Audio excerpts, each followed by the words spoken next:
1934 दिया हुआ है, 1935 में हुआ नहीं है, 1936 दिया नहीं है, तो 1936 आगे लिखिएगा। 1936 1936 1936 लिखिएगा। 1936 वर्ष 1936 में वर्ष 1936 में वर्ष 1936 में कांग्रेस का वार्षिक अधिवेशन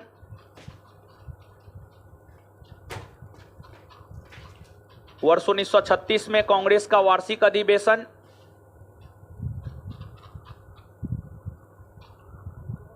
वर्ष 1936 में कांग्रेस का वार्षिक अधिवेशन लखनऊ में आयोजित हुआ। लखनऊ में आयोजित हुआ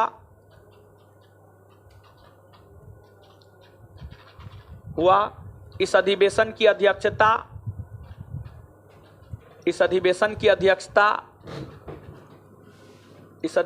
अध्यक्षता पंडित जवाहरलाल नेहरू ने की। पंडित जवाहरलाल नेहरू ने की।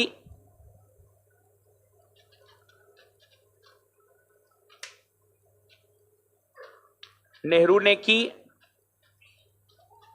नेहरू जी ने इस अधिवेशन के दौरान ही यह कहा कि नेहरू जी ने इस अधिवेशन के दौरान ही यह कहा कि नेहरू जी ने इस अधिवेशन के दौरान ही यह कहा कि नेहरू जी ने इस अधिवेशन के दौरान ही यह कहा कि मैं समाजवादी हूं। मैं समाजवादी हूं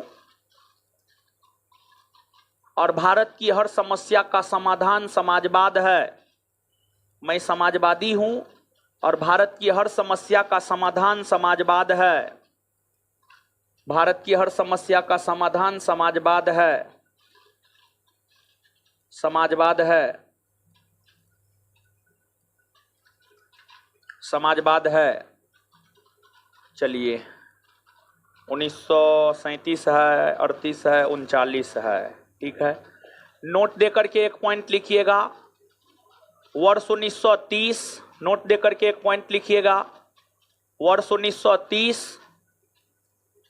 1930 कॉमा वर्ष 1935 वर्ष 1935 और वर्ष 1940 से 46 के बीच और वर्ष 1940 से 46 के बीच और वर्ष 1940 से 46 के बीच वर्ष 1940 से 46 के बीच कांग्रेस का कोई भी वार्षिक अधिवेशन आयोजित नहीं हुआ था। कांग्रेस का कोई भी वार्षिक अधिवेशन आयोजित नहीं हुआ था। कांग्रेस का कोई भी वार्षिक अधिवेशन आयोजित नहीं हुआ था। कांग्रेस का कोई भी वार्षिक अधिवेशन आयोजित नहीं हुआ था। कांग्रेस का कोई भी वार्षिक अधिवेशन आयोजित नहीं हुआ था।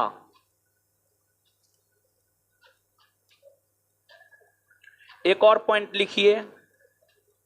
वर्ष 1939 में वर्ष 1939 में जब सुभाष चंद्र बोस ने वर्ष 1939 में जब सुभाष चंद्र बोस ने कांग्रेस से त्यागपत्र दे दिया। वर्ष 1939 में जब सुभाष चंद्र बोस ने कांग्रेस से त्यागपत्र दे दिया। वर्ष 1939 में जब सुभाष चंद्र बोस ने कांग्रेस से त्यागपत्र दे दिया तो कांग्रेस का अध्यक्ष डॉक्टर राजेंद्र प्रसाद को बनाया गया था। तो कांग्रेस का अध्यक्ष डॉक्टर राजेंद्र प्रसाद को बनाया गया था। तो कांग्रेस का अध्यक्ष डॉक्टर राजेंद्र प्रसाद को बनाया गया था।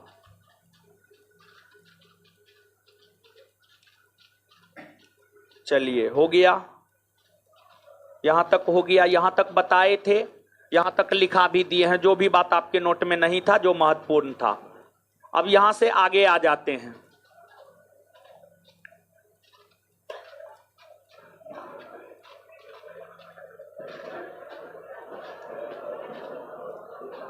अब ध्यान दीजिएगा, सुनिएगा, अकबकाइए मत। अकबका काहे रे? बाप रे, लगता है कितना खेत जोत लिए हैं, 2-4 बीघा खेत जोत लिए हैं लगता है, ऐसे करने लगे। नहीं चल रहा, वो नहीं चल रहा है, ठीक है। अरे उसी को चलाने के चक्कर में तो कल क्लास नहीं हुआ है, ठीक है कि हमारा स्टाफ सब अपना मनमानी करता है, ठीक है। क्या हुआ दीदी जी? गर्मी लग रहा है? गर्मी तो है, ये नहीं चल रहा है, वो गर्म हवा आ रहा है, वहां पे आ रहा, नहीं आ रहा। चलिए अच्छा ठीक है, रुकिए, तेज होगा और तेज कर लीजिए। चलिए बैठिए ना, बैठिए। वर्ष 1940 की अगर बात करें तो वर्ष 1940 में कांग्रेस का वार्षिक अधिवेशन हुआ रामगढ़ में। रामगढ़ उस समय बिहार में पड़ता था, आज झारखंड में पड़ता है, आज झारखंड में पड़ता है। वर्ष 1940 में कांग्रेस का वार्षिक अधिवेशन हुआ झारखंड के रामगढ़ में, रामगढ़ में।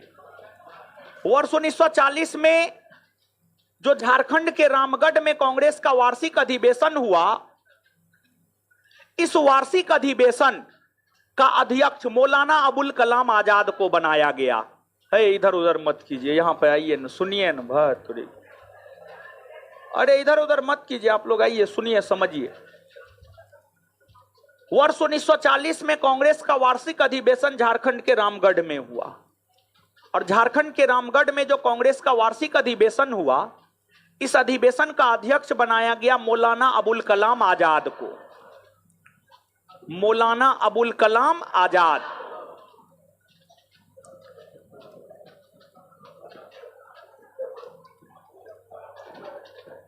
मौलाना अबुल कलाम आजाद ने 1940 के झारखंड के रामगढ़ अधिवेशन की अध्यक्षता किया।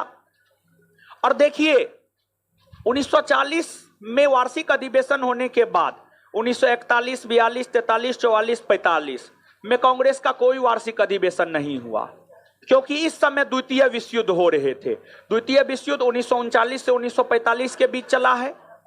तो 1940 में कांग्रेस का वार्षिक अधिवेशन हुआ, लेकिन उसके बाद से लेकर 1946 ईस्वी तक कांग्रेस का कोई वार्षिक अधिवेशन इसलिए नहीं हुआ क्योंकि द्वितीय विश्व युद्ध चल रहे थे। और इसलिए वर्ष 1940 से 1946 तक कांग्रेस के अध्यक्ष मौलाना अबुल कलाम आजाद ही बने रहे। आजादी से पहले सबसे अधिक वर्षों तक कांग्रेस के अध्यक्ष पद पर रहने का रिकॉर्ड मौलाना अबुल कलाम आजाद के नाम दर्ज है। या इसको ऐसे भी पूछा जाता है कि लगातार 6 वर्षों तक कांग्रेस के अध्यक्ष के पद पर रहने का रिकॉर्ड किसके नाम दर्ज है? तो आंसर हो जाएगा मौलाना अबुल कलाम। लगातार 6 वर्ष तक कांग्रेस के अध्यक्ष पद पर रहने का रिकॉर्ड मौलाना अबुल कलाम आजाद के नाम दर्ज है। 1940 से 1900 क्या हो रहा है, क्या मांग रहे हैं? चलिए ठीक है, ये बात तो हो गई। इसके बाद वर्ष 1946 की अगर आप बात करेंगे तो वर्ष 1946 में कांग्रेस का वार्षिक अधिवेशन हुआ मेरठ में। कहां हुआ? मेरठ में। और मेरठ पड़ता है आपको उत्तर प्रदेश में। उत्तर प्रदेश के मेरठ में वर्ष 1946 में कांग्रेस का वार्षिक अधिवेशन हुआ।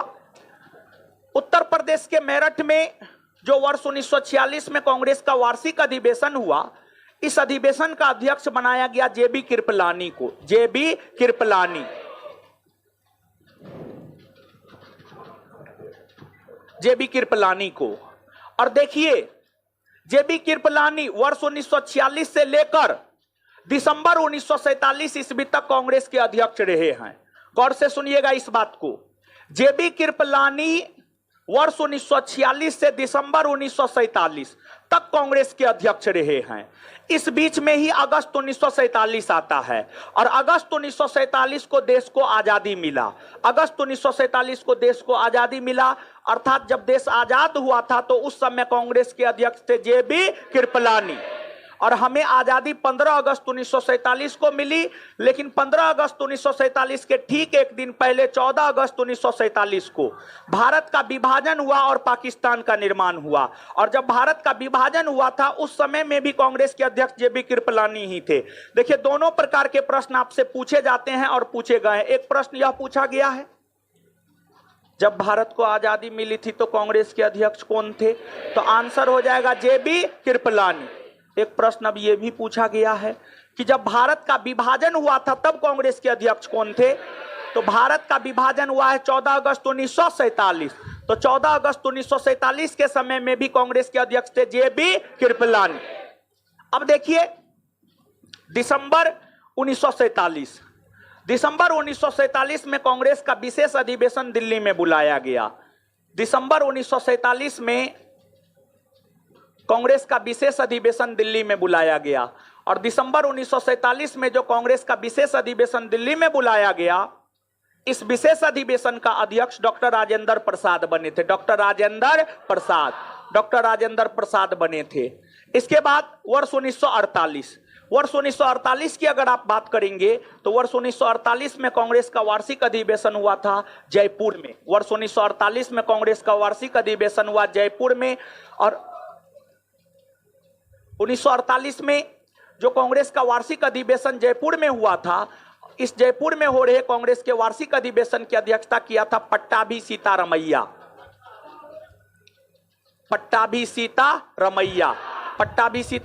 ने किया था। और देखिए, जो पट्टाभी सीतारमैया के द्वारा एक साहित्य लिखा गया था, उस साहित्य का नाम था कांग्रेस का इतिहास, हिस्ट्री ऑफ कांग्रेस, यानी कांग्रेस के इतिहास नामक साहित्य की रचना पट्टाभी सीतारमैया ने किया, जिन्होंने 1948 के कांग्रेस के जयपुर अधिवेशन की अध्यक्षता किया। इसके बाद वर्ष 1949 में कांग्रेस का कोई वार्षिक अधिवेशन नहीं हुआ। वर्ष 1950 में कांग्रेस का वार्षिक अधिवेशन हुआ महाराष्ट्र के नागपुर में। वर्ष 1950 में कांग्रेस का वार्षिक अधिवेशन हुआ महाराष्ट्र के नासिक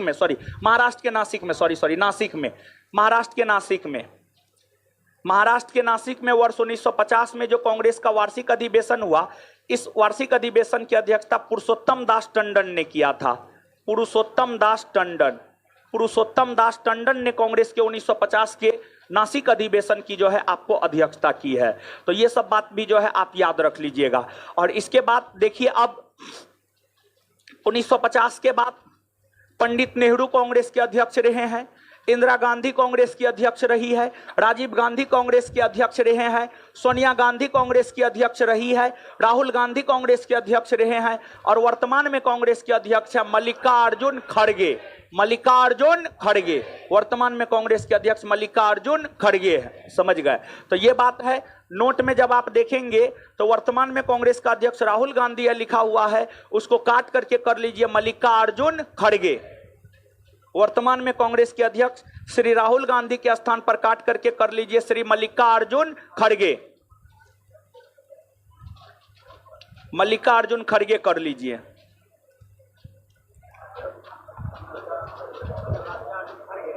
हाँ, क्या? मल्लिकार्जुन खड़गे, खड़गे, श्री मल्लिकार्जुन खड़गे हैं। चलिए, आइए तो 1 मिनट में याद करते हैं इसको। आइए, बोर्ड पे आइए, अब इधर उधर मत कीजिए, लिख लिए ना मल्लिकार्जुन खड़गे का नाम। चलिए, 1940 में कांग्रेस का वार्षिक अधिवेशन कहां हुआ है? 1940 में कांग्रेस का वार्षिक अधिवेशन कहां हुआ? अध्यक्षता किसने किया है? मौलाना अबुल कलाम। 1940 के बाद 1946 तक कांग्रेस का कोई वार्षिक अधिवेशन हुआ? क्यों नहीं हुआ? द्वितीय विश्व युद्ध के कारण। क्यों नहीं हुआ? द्वितीय विश्व युद्ध के कारण। चलिए, इसके बाद आगे बताइएगा, लगातार 6 वर्ष तक कांग्रेस के अध्यक्ष के पद पर कौन रहा? आय मौलाना अबुल कलाम लगातार 6 वर्ष तक कांग्रेस के अध्यक्ष के पद पर कौन रहा? मौलाना अबुल कलाम। और देखिए 1940 से 1946 के बीच जो भी हुआ, जैसे 1940 से 1946 के बीच क्रिप्स मिशन योजना का भारत आगमन 1942 में हुआ, उसके साथ बात मौलाना अबुल कलाम आजाद ने ही किया। शिमला सम्मेलन हुआ, उसमें भी कांग्रेस के तरफ से भाग मौलाना अबुल कलाम आजाद ने ही लिया। यानी कहने का मतलब यह हुआ कि जब 1940 से 1946 तक कांग्रेस के अध्यक्ष मौलाना अबुल कलाम आजाद थे, तो उस समय जो भी कांग्रेस से वार्ता करने के लिए आता था, कांग्रेस के तरफ से वार्ता मौलाना अबुल कलाम आजाद ही करते थे। जैसे क्रिप्स मिशन योजना के साथ वार्ता मौलाना अबुल कलाम आजाद ने किया, शिमला सम्मेलन में कांग्रेस के तरफ से भाग मौलाना अबुल कलाम आजाद ने लिया। इसके बाद वर्ष 1946 में कांग्रेस का वार्षिक अधिवेशन कहां हुआ? कहां हुआ? अध्यक्षता किसने की? किसने? आजादी के समय कांग्रेस के अध्यक्ष, भारत के विभाजन के समय कांग्रेस के अध्यक्ष। दिसंबर 1947 में कांग्रेस का विशेष अधिवेशन कहां बुलाया गया? कहां बुलाया गया? अध्यक्षता किसने की? अध्यक्षता किसने की? 1948 में कांग्रेस का वार्षिक अधिवेशन कहां हुआ? कहां हुआ? कहां हुआ? अध्यक्षता किसने की? किसने किया? कांग्रेस के इतिहास नामक पुस्तक किसने लिखा? कांग्रेस का इतिहास नामक पुस्तक किसने लिखा? 1950 में कहां हुआ? 1950 में अध्यक्षता किसने किया? पुरुषोत्तम दास टंडन। पुरुषोत्तम दास वर्तमान में कांग्रेस के अध्यक्ष कौन है? मल्लिकार्जुन। मल्लिकार्जुन क्लियर है?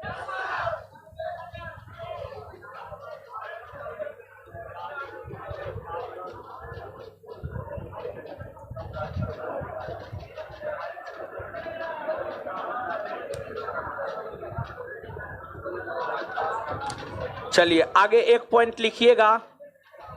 भारत के विभाजन के समय एक पॉइंट लिखिएगा। काहे हल्ला कर रहे हैं? एक पॉइंट लिखिएगा। भारत के विभाजन के समय कांग्रेस के अध्यक्ष जेबी कृपलानी थे। स्टार मार्क के अगला पॉइंट लिखिएगा। भारत के विभाजन के समय कांग्रेस के अध्यक्ष जेबी कृपलानी थे। भारत के विभाजन के समय कांग्रेस के अध्यक्ष जेबी कृपलानी थे।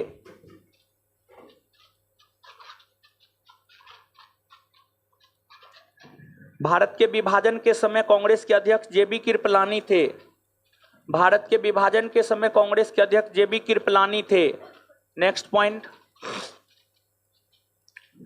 1948 में कांग्रेस का वार्षिक अधिवेशन जयपुर में हुआ। 1948 में कांग्रेस का वार्षिक अधिवेशन जयपुर में हुआ। 1948 में कांग्रेस का वार्षिक अधिवेशन जयपुर में हुआ, जिसकी अध्यक्षता पट्टाभी सीतारमैया ने किया।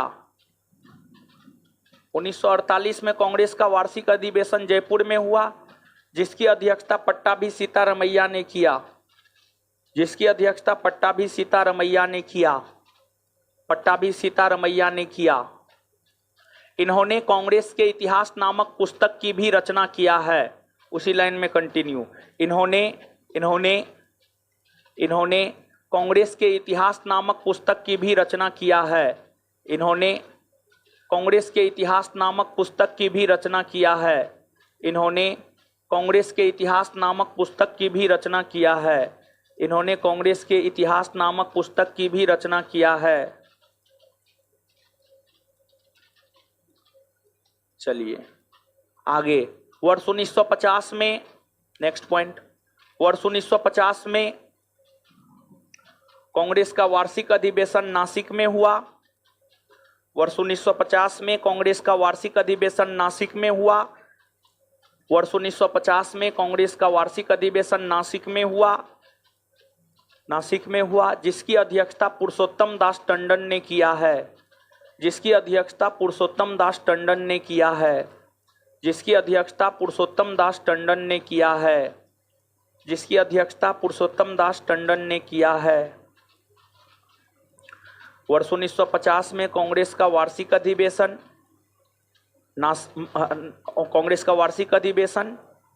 नासिक में हुआ, जिसकी अध्यक्षता पुरुषोत्तम दास टंडन ने किया है, जिसकी अध्यक्षता पुरुषोत्तम दास टंडन ने किया है।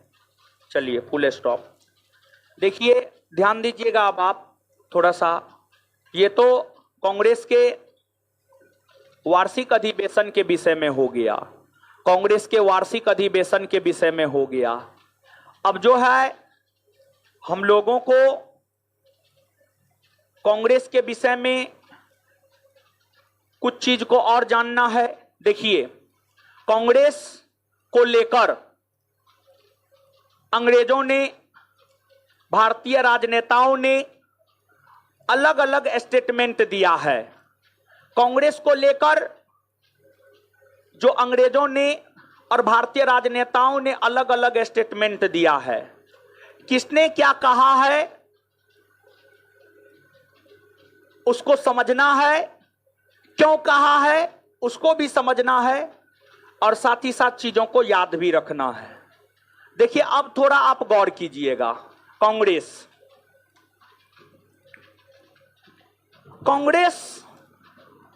एक राजनीतिक संगठन था। कांग्रेस की अगर आप बात करेंगे तो कांग्रेस एक राजनीतिक संगठन था। कांग्रेस नामक राजनीतिक संगठन की स्थापना इसलिए हुई ताकि भारत को आजादी मिल सके। और देखिए एक वर्ष में कांग्रेस का वार्षिक अधिवेशन सिर्फ एक बार होता था। कांग्रेस का एक वर्ष में वार्षिक अधिवेशन सिर्फ एक बार होता था। तो कांग्रेस का जो एक वर्ष में वार्षिक अधिवेशन सिर्फ एक बार होता था, इसकी आलोचना बाल गंगाधर तिलक ने किया। बाल गंगाधर तिलक का कहना था कि अगर कांग्रेस एक वर्ष में एक बार सिर्फ मेढक की तरह टरटराता है तो उससे कुछ भी मिलने वाला नहीं है, क्योंकि पूरे वर्ष में मेढक की टरटराहट सिर्फ और सिर्फ आपको वर्षा ऋतु के समय सुनाई देगा। जैसे अभी वर्षा ऋतु है, वर्षा ऋतु में आपको मेढक की टरटराहट सुनाई देगा, लेकिन पटना जैसे महानगर में आपको सुनाई नहीं देगा। आप अपने गांव में जाइए, आप पोखर, तालाब, नदी में जाइए सुबह के समय या शाम के समय, आपको मेढक की टरटराहट वर्षा ऋतु में सिर्फ सुनाई देगा। वर्षा ऋतु के अलावा अन्य ऋतुओं में आपको सुनाई नहीं देगा। तो जैसे मेढक एक वर्ष में एक बार टरटराता है तो उससे कुछ नहीं होना जानी है, उसी प्रकार से अगर कांग्रेस अपना वार्षिक अधिवेशन एक वर्ष में सिर्फ एक बार आयोजित करती है तो उससे कुछ भी नहीं होने जा रहा है। कांग्रेस के एक वर्ष में एक बार होने वाले वार्षिक अधिवेशन की आलोचना करते हुए बाल गंगाधर तिलक ने कहा है। तो आपसे पूछा जाता है किसने कहा है कि अगर हम एक वर्ष में मेढक की तरह टरटराए तो कुछ भी हमें हासिल होने वाला नहीं है? बाल गंगा क्लियर है। तो कांग्रेस के एक वर्ष में एक बार होने वाले वार्षिक अधिवेशन की आलोचना करते हुए किसने यह कहा है कि अगर हम एक वर्ष में एक बार मेढक की तरह टरटराए तो हमें कुछ भी हासिल होने वाला नहीं है? बाल गंगा। इसके बाद अब देखिए कांग्रेस का जो वार्षिक अधिवेशन होता था वो 3 दिन के लिए होता था। 3 दिन चलता था। जैसे 28 दिसंबर को शुरू हुआ तो 28, 29, 30 3 दिन चलेगा। 3 दिन से ज्यादा नहीं चलता था। तो कांग्रेस का वार्षिक अधिवेशन जो 3 दिन होता था उसी पर कटाक्ष करते हुए अश्विनी कुमार दत्त ने कहा, यह 3 दिन का तमाशा है। कांग्रेस के वार्षिक अधिवेशन जो 1 वर्ष में 1 बार होता था और सिर्फ 3 दिन के लिए होता था, सिर्फ 3 दिन के लिए होता था, उसकी आलोचना करते हुए अश्विनी कुमार दत्त ने यह कहा कि यह 3 दिन का तमाशा है, 3 दिन का तमाशा है। तो कांग्रेस के वार्षिक अधिवेशन को 3 दिन का तमाशा किसने कहा है? आए, किसने कहा है? अश्विनी कुमार। अश्विनी कुमार। तो कांग्रेस के वार्षिक अधिवेशन को 3 दिन का तमाशा किसने कहा है? अश्विनी कुमार। क्लियर हुआ? इसके बाद एक भारतीय राजनेता है, उनका नाम है लाला लाजपत राय। क्या नाम है? लाला लाजपत राय। देखिए,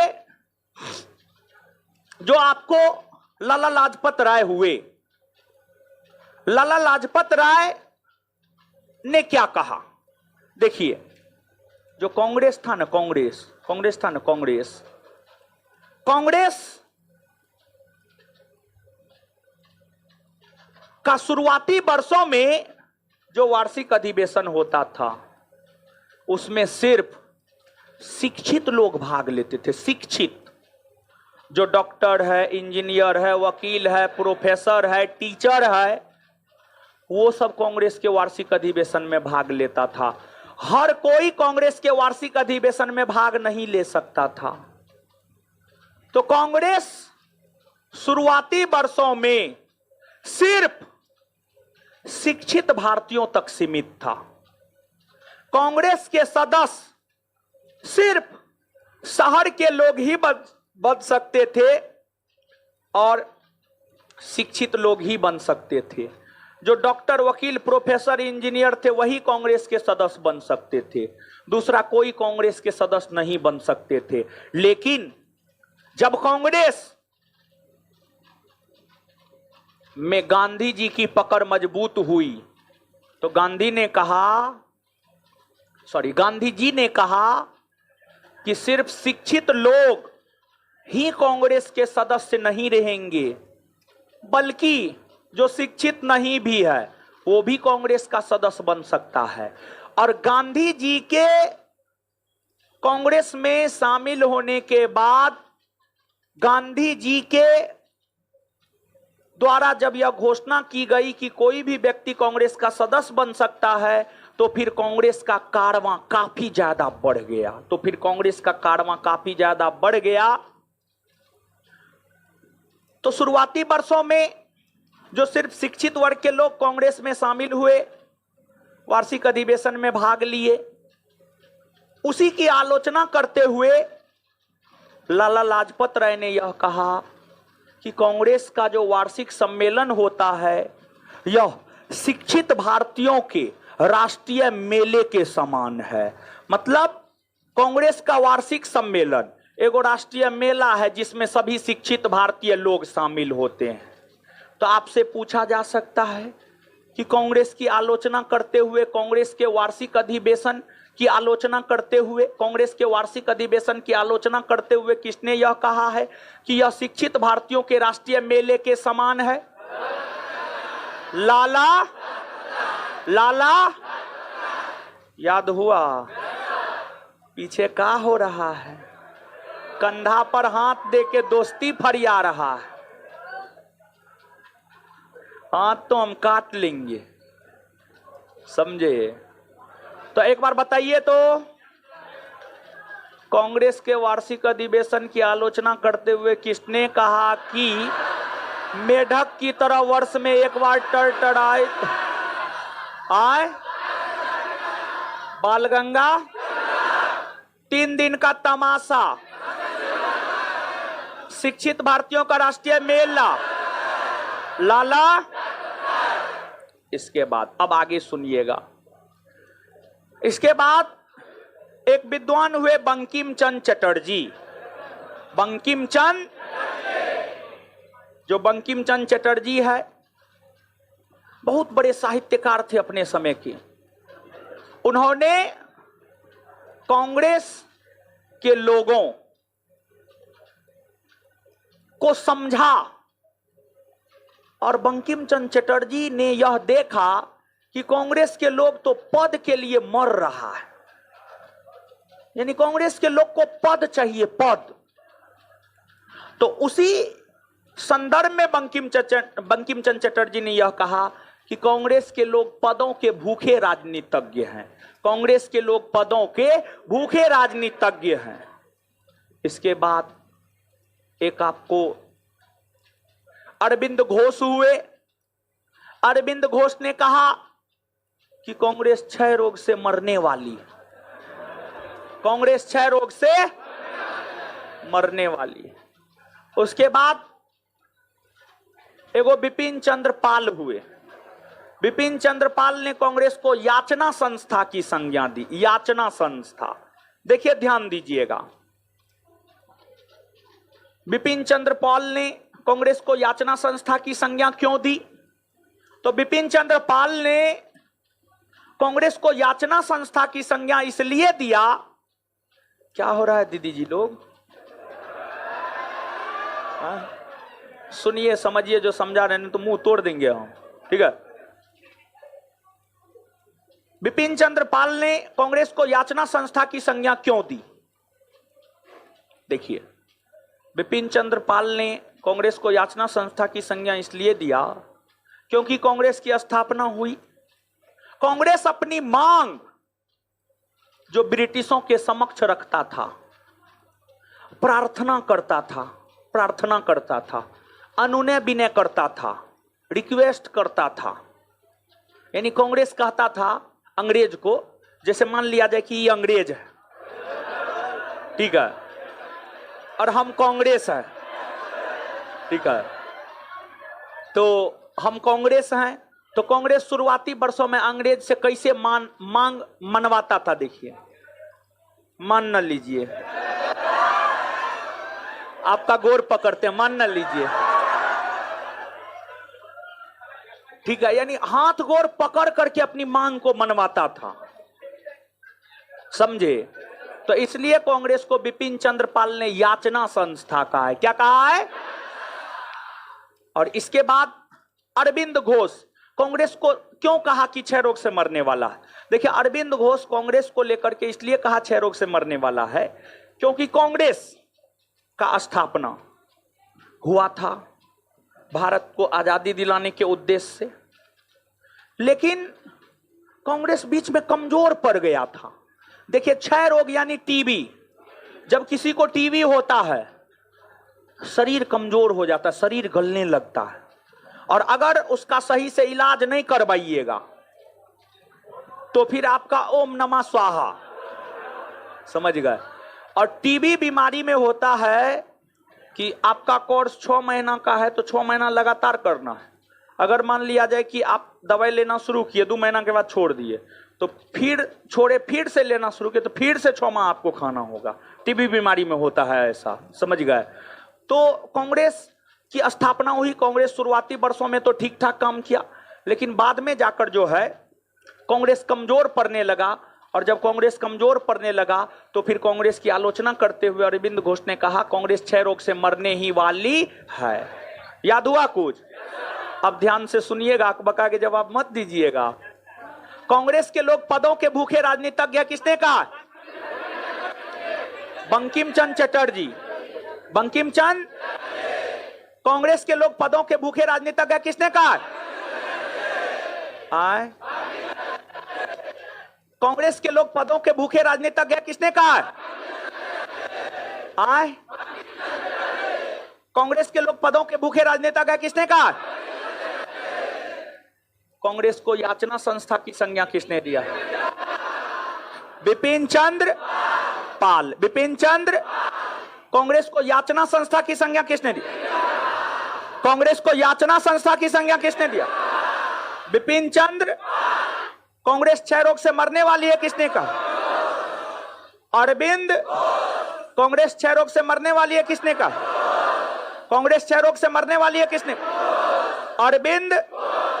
क्लियर? अब आगे सुनिएगा।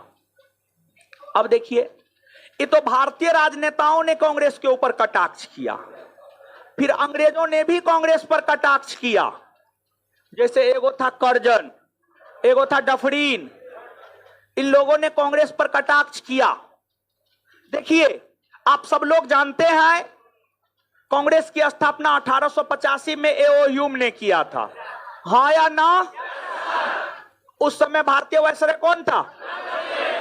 लॉर्ड डफरीन था।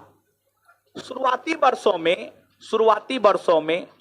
वर्षों में डफरीन ने कांग्रेस को मदद किया, लेकिन बाद में डफरीन कांग्रेस का मदद नहीं करने लगा। बाद में डफरीन कांग्रेस की आलोचना करने लगा।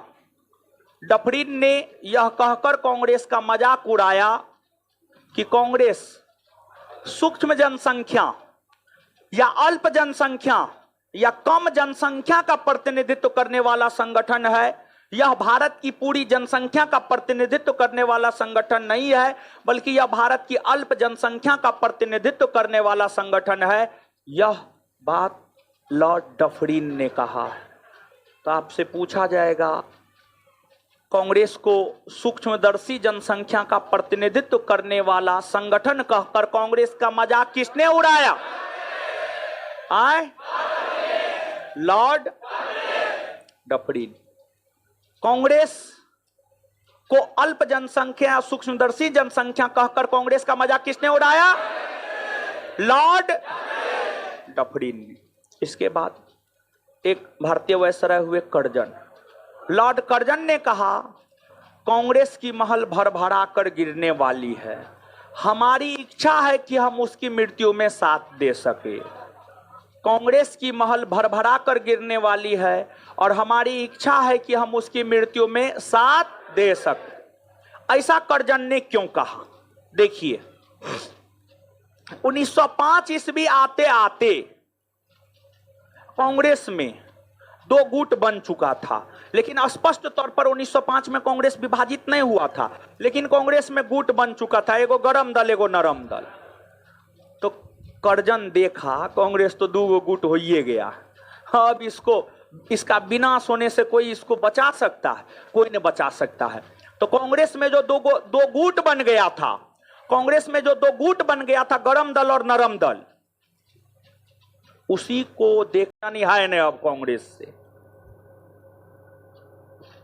और हमारी इच्छा है, यानी कर्जन ने इच्छा जाहिर किया कि कर्जन की इच्छा थी कि कर्जन कांग्रेस की मृत्यु में कांग्रेस का साथ दे सके। ठीक है, याद रखिएगा। तो किसने कहा है कांग्रेस की महल भरभरा कर गिरने वाली? लॉर्ड, याद हुआ? नीचे से एक लाइन लिखिएगा।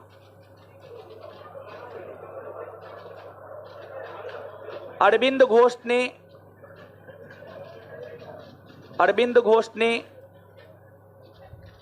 स्टार मार के लिखिएगा। अरविंद घोष ने कांग्रेस को लेकर यह कहा कि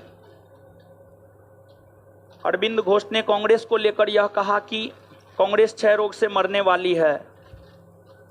अरविंद घोष ने कांग्रेस को लेकर यह कहा कि कांग्रेस क्षय रोग से मरने वाली है।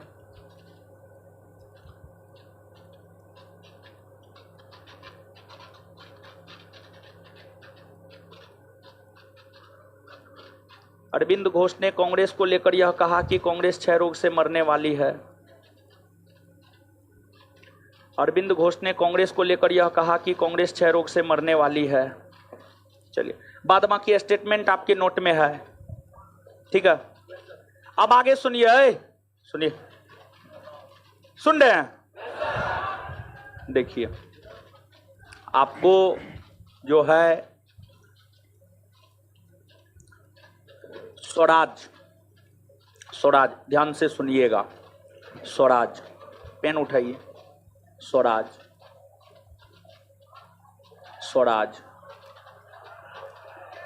देखिए, अगर बात स्वराज की करे तो स्वराज शब्द का प्रयोग पहली बार स्वामी दयानंद सरस्वती ने किया था। स्वामी दयानंद सरस्वती ने नहीं बताए थे ना? तो भूल कैसे गए आप लोग? तो दादा भाई नेरोजी कैसे कहने लगे? तो हम कांग्रेस के संदर्भ में कहां बोले? कांग्रेस का नाम वो लिए हैं, अब भले कांग्रेस पढ़ाए, उससे क्या मतलब? लेकिन क्वेश्चन ध्यान से सुनिएगा ना जी, तब बताइए। ठीक है, तो ध्यान दीजिएगा। स्वराज शब्द का प्रयोग पहली बार स्वामी दयानंद सरस्वती ने किया। लेकिन वहीं अगर बात कांग्रेस के वार्षिक अधिवेशन के संदर्भ में करें तो कांग्रेस के 1906 के कलकत्ता अधिवेशन में पहली बार दादा भाई नेरोजी ने स्वराज शब्द का प्रयोग किया। स्वराज शब्द का प्रयोग किया, ये नहीं कहा कि स्वराज चाहिए ना, कांग्रेस के मन से स्वराज शब्द का प्रयोग किया। बाद में जाकर 1925 के कानपुर अधिवेशन में, कांग्रेस का 1925 में कानपुर अधिवेशन हुआ था जिसकी अध्यक्षता सरोजिनी नायडू ने किया। 1925 में कांग्रेस का वार्षिक अधिवेशन जो कानपुर में हुआ था जिसकी अध्यक्षता सरोजिनी नायडू ने किया, उस अधिवेशन में हसरत मोहानी ने पहली बार पूर्ण स्वराज का प्रस्ताव रखा। कांग्रेस के 1925 के कानपुर अधिवेशन में हसरत मोहानी ने पहली बार पूर्ण स्वराज का प्रस्ताव रखा, जिसे कांग्रेस पारित नहीं कर सका। फिर 1929 के लाहौर अधिवेशन में पूर्ण स्वराज का प्रस्ताव रखा गया, जिसे पारित कांग्रेस ने कर दिया। फिर 1931 के कराची अधिवेशन में स्वराज शब्द को परिभाषित किया गया। स्वराज का मतलब क्या होता है, कांग्रेस के स्वराज का मतलब क्या होता है, इसको परिभाषित किया गया। तो देखिए, दो बात आपके नोट में, तीन बात आपके नोट में, टोटल 5 बात हम आपको बताए, टोटल 5 बात बताए हैं। पहला बात यह कि स्वराज शब्द का प्रयोग पहली बार स्वामी दयानंद सरस्वती ने किया। दूसरी बात यह कि कांग्रेस के मन से पहली बार स्वराज शब्द का प्रयोग दादा भाई नेरोजी ने 1906 के कलकत्ता अधिवेशन में किया। और तीसरी बात यह कि पूर्ण स्वराज का प्रस्ताव पहली बार 1925 के कानपुर अधिवेशन में हसरत मोहानी के द्वारा रखा गया, जिसे कांग्रेस पारित नहीं कर पाया। चौथी बात यह कि कांग्रेस ने पूर्ण स्वराज के प्रस्ताव को पारित 1929 के लाहौर अधिवेशन में किया। और पांचवी बात यह कि कांग्रेस ने 1931 के कराची अधिवेशन में स्वराज शब्द को परिभाषित किया, स्वराज शब्द को परिभाषित किया। तो इसमें 3 बात आपके नोट में है। स्वराज शब्द का प्रयोग सर्वप्रथम स्वामी दयानंद सरस्वती ने किया है, यह बात आपके नोट में है। इसके बाद 1906 के कांग्रेस के कलकत्ता अधिवेशन में दादा भाई नेरोजी ने स्वराज शब्द का प्रयोग किया, यह भी बात आपके नोट में है। 1929 के लाहौर अधिवेशन में कांग्रेस ने पूर्ण स्वराज का प्रस्ताव पारित किया, यह भी बात आपके नोट में है। जो 2 बात आपके नोट में नहीं है, कांग्रेस ने अपने किस अधिवेशन में स्वराज को परिभाषित किया, तो आंसर 1931 के कराची अधिवेशन। और दूसरी बात यह 1925 के कानपुर अधिवेशन में कांग्रेस के समक्ष पूर्ण स्वराज का प्रस्ताव किसने रखा, तो हसरत मोहानी ने, लेकिन वो पारित नहीं हो सका। ये 2 बात आपके नोट में नहीं है। और पूर्ण स्वराज से संबंधित कोई भी प्रश्न आपसे पूछा जा सकता है, पूछा गया है और पूछा जा सकता है, इसलिए ये दोनों स्टेटमेंट को आप नीचे से लिखेंगे। लिखिए, जल्दी लिखिए, लिखिएगा।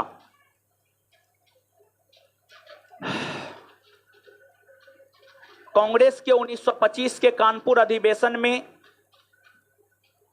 लिखिएगा। कॉपी नहीं लाए हैं दीदी जी, कॉपी नहीं लाए हैं, काहे नहीं लिखते हैं कॉपी में? चलिए, कांग्रेस के 1925 के कानपुर अधिवेशन में, कांग्रेस के 1925 के कानपुर अधिवेशन में, कांग्रेस के 1925 के कानपुर अधिवेशन में हसरत मोहानी ने, हसरत मोहानी ने, हसरत, हसरत मोहानी ने, हसरत मोहानी ने, हसरत मोहानी ने, हसरत मोहानी ने पूर्ण स्वराज का प्रस्ताव रखा।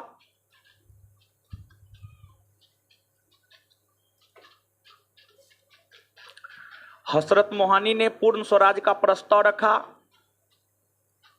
जिसे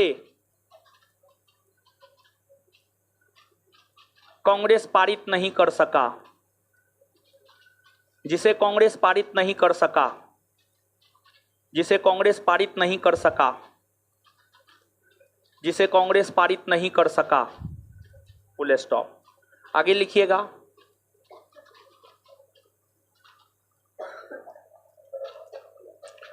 कांग्रेस ने 1931 के कराची अधिवेशन में, कांग्रेस ने 1931 के कराची अधिवेशन में, नेक्स्ट पॉइंट, अगला पॉइंट, कांग्रेस ने 1931 के कराची अधिवेशन में, कांग्रेस ने 1931 के कराची अधिवेशन में स्वराज शब्द को परिभाषित किया। कांग्रेस ने 1931 के कराची अधिवेशन में स्वराज शब्द को परिभाषित किया। कांग्रेस ने 1931 के कराची अधिवेशन में स्वराज शब्द को परिभाषित किया। कांग्रेस ने 1931 के कराची अधिवेशन में स्वराज शब्द को परिभाषित किया। स्वराज शब्द को परिभाषित किया। Full stop. Full stop. ठीक है, ठीक है। चलिए, कांग्रेस खत्म हुआ। हाँ, खत्म हो गया। चलिए, ताली नहीं बजाना है।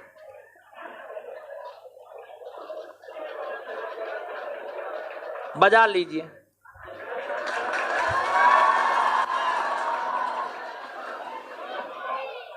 चलिए, हल्ला मत कीजिए।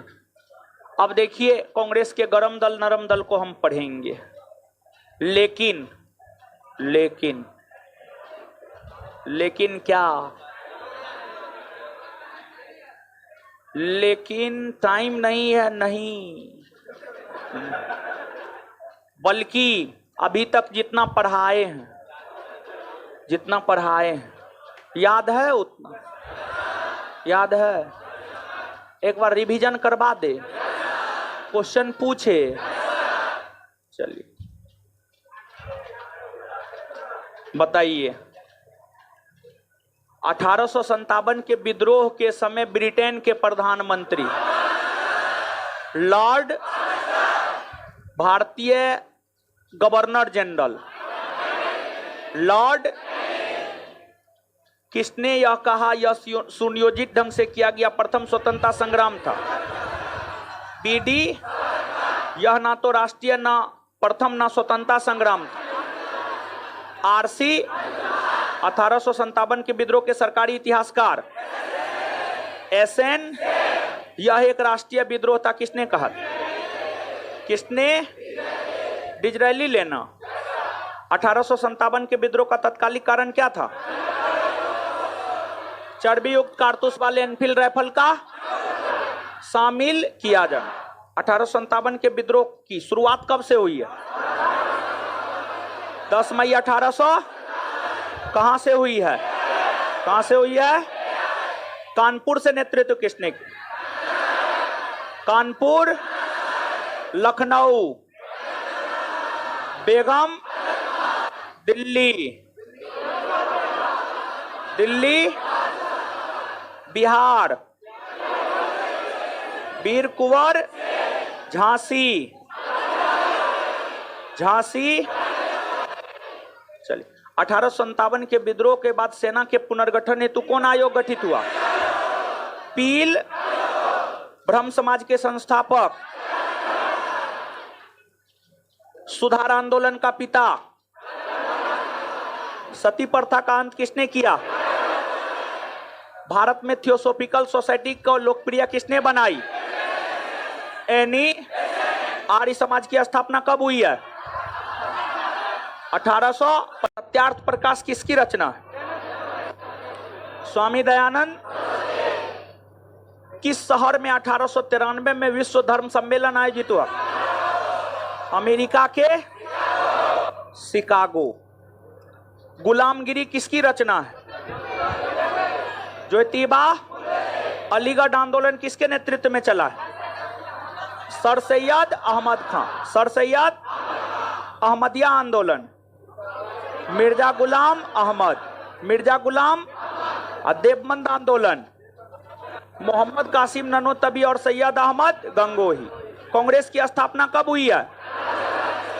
1800। कांग्रेस के संस्थापक। कांग्रेस का प्रथम अधिवेशन की अध्यक्षता किसने किया? व्योमेश चंद्र। कांग्रेस के प्रथम पारसी अध्यक्ष? दादा भाई? कांग्रेस के प्रथम मुस्लिम अध्यक्ष? बदरुद्दीन? कांग्रेस के प्रथम अंग्रेज अध्यक्ष? आए? जॉर्ज? कितने अंग्रेजों ने कांग्रेस अधिवेशन? कितने? कितनी महिलाओं ने?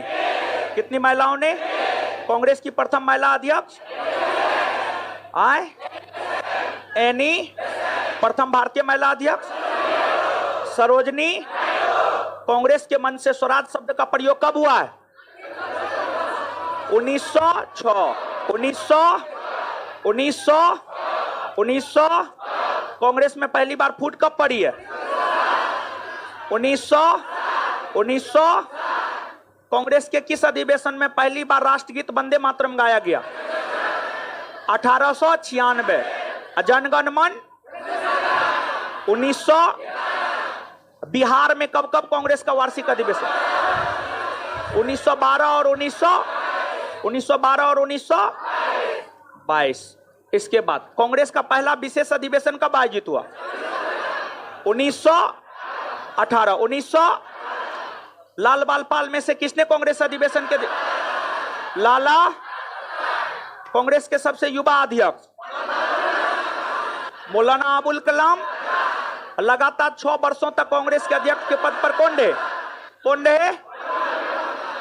महात्मा गांधी ने कांग्रेस अधिवेशन की अध्यक्षता कितनी बार? एक बार। कब? 1924। कांग्रेस ने अपने किस अधिवेशन में पूर्ण स्वराज के प्रस्ताव को पारित किया? 1929 लाहौर। 1929 कांग्रेस का गांव में आयोजित प्रथम अधिवेशन? 1937 फैजपुर। 1937 आजादी के समय कांग्रेस के अध्यक्ष?